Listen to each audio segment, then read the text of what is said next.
Hello മക്കളെ, അപ്പോൾ ഈ ഒരു വർഷം നമുക്കുണ്ടാവുന്ന അവധി ദിവസങ്ങൾ ഏതൊക്കെയാണ് നമുക്ക് കംപ്ലീറ്റ്ലി നോക്കിയാലോ. അതായത് ജൂലൈ മാസം മുതൽ, ജൂൺ ഓൾറെഡി കഴിഞ്ഞല്ലോ, ജൂലൈ മാസം മുതൽ നമ്മുടെ മാർച്ച് മാസം വരെയുള്ള മാസങ്ങളിൽ ഏതെല്ലാം ദിവസങ്ങളാണ് നമുക്ക് അവധി ഉള്ളതെന്നൊന്ന് ജസ്റ്റ് ഒന്ന് നോക്കിയാലോ, ഒന്ന് അറിഞ്ഞിരിക്കാൻ വേണ്ടിയിട്ട്. എല്ലാവർക്കും അത് ഭയങ്കര എന്താ പറയുക സന്തോഷമുള്ളൊരു കാര്യമാണല്ലോ അല്ലേ. യെസ്, അപ്പോൾ ജൂലൈ മാസം തന്നെ നമുക്ക് നോക്കാം. ഇപ്പോൾ ജൂലൈ 7-ാം തീയതിയാണല്ലേ, ഇന്ന് ജൂലൈ 7-ആണ്. 8-ാം തീയതി ബസ് സമരം ഉണ്ടെന്ന് പറഞ്ഞു, അതുപോലെ 9-ാം തീയതി ഓൾ ഇന്ത്യ സ്ട്രൈക്ക് ഉണ്ടെന്ന് പറഞ്ഞു. അപ്പോൾ ഇത് രണ്ടും അവധി ആവാനുള്ള ചാൻസ് ഉണ്ട്. ഓൾറെഡി ഷമീം സാർ എന്തിരുന്നു വീഡിയോ ചെയ്തിട്ടുണ്ടായിരുന്നു, നിങ്ങളത് കണ്ടിട്ടുണ്ടാവും. ഓക്കെ, അപ്പോൾ അത് സ്കൂളിൽ എന്താണ് പറയുന്നത് അതിനനുസരിച്ചായിരിക്കും. പിന്നെ നമുക്ക് നോക്കാം, ശനിയാഴ്ച 12-ാം തീയതിയും 19-ാം തീയതിയും ശനിയാഴ്ച വർക്കിംഗ് ഡേ അല്ല, പക്ഷേ 26-ാം തീയതി യു പിയിലും ഹൈസ്കൂളിലൊക്കെ പ്രവൃത്തി ദിനമാണ് അല്ലേ. അപ്പോൾ 12, 19 അവധിയാണ്. അതുപോലെ തന്നെ നമുക്ക് അവധി വരുന്നത് 24-ാം തീയതി കർക്കിടക വാവിൻ്റെ അവധിയുണ്ട്. അപ്പോൾ ഇത്രയും അവധിയാണ് നമുക്ക് ജൂലൈ മാസത്തിൽ വരാനുള്ളത് അല്ലേ. ബാക്കി പിന്നെ നമുക്ക് ഞായറാഴ്ചകളുണ്ട് അല്ലേ. ഓക്കെ, ഇനി അടുത്തത് ആഗസ്റ്റ് മാസം. ആഗസ്റ്റ് മാസം 2-ാം തീയതിയും അതുപോലെ തന്നെ 9-ാം തീയതിയും 23-ാം തീയതിയും 30-ാം തീയതിയും ശനിയാഴ്ചകൾ നമുക്ക് അവധിയാണ്.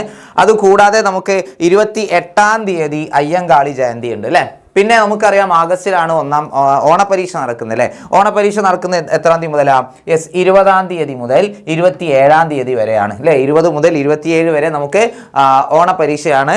29-ാം തീയതി നമുക്ക് എന്ത് ചെയ്യും? സ്കൂൾ അടയ്ക്കും.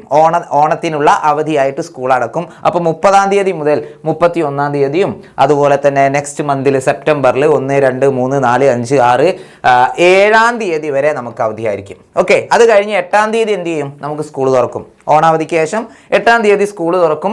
പിന്നെ നമുക്ക് സാറ്റർഡേസ് 13, 20, 27 ദിവസങ്ങളിലൊക്കെ എന്താണ്? അവധിയാണ് അല്ലേ. പിന്നെ ശ്രീകൃഷ്ണ ജയന്തിയും അതുപോലെ തന്നെ ശ്രീനാരായണ ഗുരു സമാധി ദിനം ഒക്കെ എന്ത് ചെയ്തു? ഞായറാഴ്ചയിൽ മുങ്ങിപ്പോയിട്ടുണ്ട്.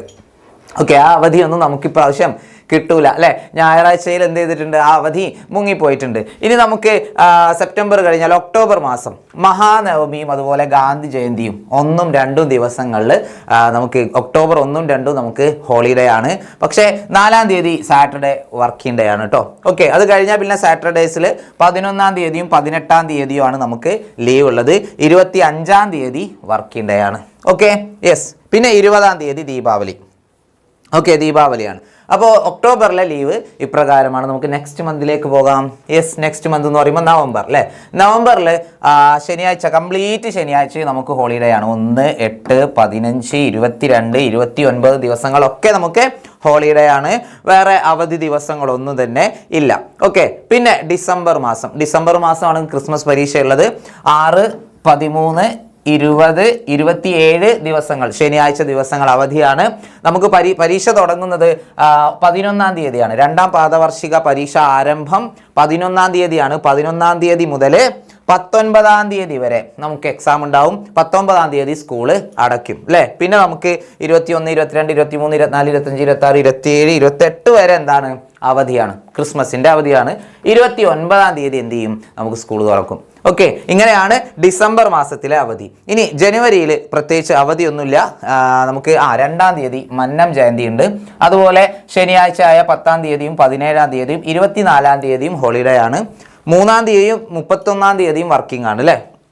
പിന്നെ 26-ാം തീയതി റിപ്പബ്ലിക് ദിനമുണ്ട് അല്ലേ. അപ്പോൾ ഇതാണ് നമ്മുടെ ജനുവരിയിലെ അവസ്ഥ. ഇനി ഫെബ്രുവരിയിലെ കാര്യം നോക്കിയാലോ. യെസ്, ഫെബ്രുവരിയിൽ ഹോളിഡേ ഉണ്ടോ? സാറ്റർഡേസ് ഓൺലി അല്ലേ. യെസ്, ശനിയാഴ്ച 7-ാം തീയതി, 14-ാം തീയതി, 21-ാം തീയതി, 28-ാം തീയതി സാറ്റർഡേസ് ആണ് ഹോളിഡേസ് ഉള്ളത്. മറ്റു ഹോളിഡേസ് ഒന്നുമില്ല. പിന്നെ ശിവരാത്രി വരുന്നത് 15-ാം തീയതി ഞായറാഴ്ചയാണ്. ഓക്കെ, ഞായറാഴ്ചയാണ് ശിവരാത്രി വരുന്നത്. പിന്നെ അടുത്തത് മാർച്ച് മാസം നമുക്ക് എക്സാമിൻ്റെ സമയമാണല്ലോ അല്ലേ. മാർച്ച് മാസം ചിലപ്പോൾ ആദ്യം സ്റ്റാർട്ടിങ് മുതൽ അവസാനം വരെ എക്സാംസ് ഉണ്ടാവാം. നമുക്ക് അവധി എന്ന് പറയാൻ 7, 14, 21, 28. ഈ 21-ാം തീയതി ഈദുൽ ഫിത്തർ അല്ലേ. ഈദുൽ ഫിത്തർ ഉണ്ട്. അത് 21-ാം തീയതി തന്നെ വരണം എന്നില്ല. ചിലപ്പോൾ അത് എന്ത് ചെയ്യാം, 20-ാം തീയതി ആവാം, അല്ലെങ്കിൽ 22-ാം തീയതിയിലേക്കൊക്കെ മാറാം. ഏതായാലും അങ്ങനെ ഒരു അവധി അവിടെ ശനിയാഴ്ചയിൽ വന്ന് കിടക്കുന്നുണ്ട്. വേറെ അവധിയൊന്നുമില്ല അല്ലേ. ഓക്കെ, വേറെ അവധിയൊന്നും മാർച്ചിൽ കാണുന്നില്ല. പിന്നെ നിങ്ങൾക്ക് എല്ലാവർക്കും ഇതേപോലെയുള്ള ഒരു മാസം അല്ലേ, ഫുൾ റെഡ് കളറുള്ള ഒരു മാസം. അതാണ് നിങ്ങൾ എല്ലാ മാസവും ആഗ്രഹിക്കുന്നതെന്ന് അറിയാം. ഇത് നമ്മുടെ ഏപ്രിൽ മാസത്തെ കലണ്ടർ കേട്ടോ. 2026 ഏപ്രിലെ കലണ്ടറാണ്. മെയിലും ഏകദേശം ഇതേപോലെ തന്നെ ആയിരിക്കും കേട്ടോ. നമുക്ക് സ്കൂളിലല്ലോ, വെക്കേഷൻ അല്ലേ. അപ്പോൾ ഇതാണ് ഈ ഒരു വർഷത്തെ നമ്മുടെ എന്താ പറയുക അവധി ദിവസങ്ങൾ. അപ്പോൾ എല്ലാവരും എന്ത് ചെയ്യുക, ഈ വീഡിയോ മാക്സിമം ഫ്രണ്ട്സിലേക്ക് ഷെയർ ചെയ്യുക. അപ്പോൾ ഇതിൽ നമുക്ക് മനസ്സിലാവുന്നത് ഓണപ്പരീക്ഷയും ക്രിസ്മസ് പരീക്ഷയും ഒക്കെ ഉണ്ടാവും. ഇത് നമ്മുടെ വിദ്യാഭ്യാസ കലണ്ടറാണ്. ഓണപരീക്ഷയും ക്രിസ്മസ് പരീക്ഷയൊക്കെ കറക്റ്റ് സമയത്ത് തന്നെ നടക്കും. അതില്ല എന്നായിരുന്നു ഇതുവരെ നമ്മൾ കരുതിയിരുന്ന ചർച്ചകൾ നടക്കുകയായിരുന്നു അല്ലേ. ഓക്കെ, അപ്പോൾ ഏതായാലും അതിലൊരു തീരുമാനമായിട്ടുണ്ട്.